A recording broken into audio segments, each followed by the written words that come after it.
மாப்பிள்ளை ஒரு வீட்டை மீறி கல்யாணம் பண்ணியிருக்காரு. அவர் கேட்டது ஒரே ஒரு விஷயம்தான், நீ இந்த கல்யாணத்துக்கு வரக்கூடாதுன்னு. அதான் திடீர்னு வேற வழி தெரியலடா.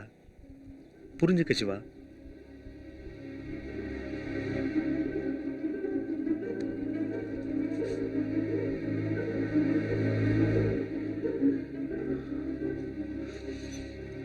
கூப்பிட வேணாம்,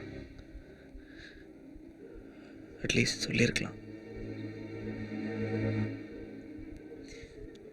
நான் வரணுங்கிறது அவசியம் இல்லை, ஆனால் ஒரு வார்த்தை இந்த மாதிரி சொல்லியிருக்கலாம். உங்களுக்கு என்ன ஆச்சோ ஏதாச்சோன்னு தெரு தெருவா சுத்திட்டு இருக்கேன்டா. கல்யாணம் தெரிஞ்சா நானா வருத்தமா பட போறேன். அதுதான்டா நானும் ஆசைப்பட்டேன்.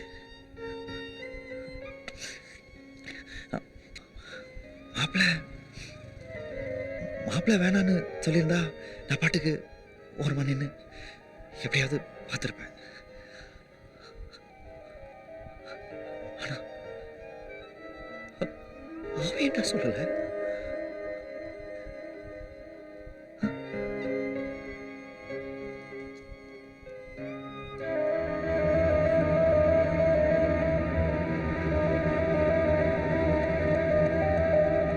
சாரிடா, உனக்கே தெரியும் அவளும் ரொம்ப நாளாக வெயிட் பண்ணிட்டு இருக்கா.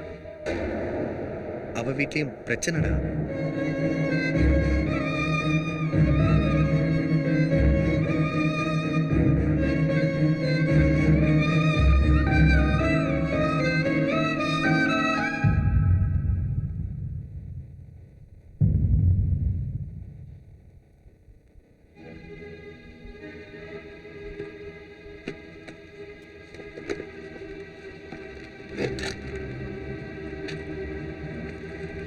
அண்ணா, என் மேலதான் தப்பு. நான் சொல்லியிருந்திருக்கணும். ப்ளீஸ்ண்ணா. இல்லைடா, எனக்கு மேலே எந்த கோபமும் இல்லை. இப்போ எதுக்குடா? எனக்கு பயமா இருக்குமா உங்களுக்குலாம் எதோ ஆயிட போகுதுன்னு? ஏன்டா எவ்வளோ சொன்னாலும் புரிஞ்சுக்க மாட்டேங்கிற? ஆம்பளைனா வீட்டுக்கு பாதுகாப்பாக இருக்கணும். ஆபத்தாக இருந்தா அதுக்கு என்ன அர்த்தம்? தப்பாயிடும். நான் கல்யாணத்துக்கு வர்றதே பிரச்சனைனா கூட இருந்தா இதெல்லாம் நான் முதல்ல யோசிச்சிருக்கணும்.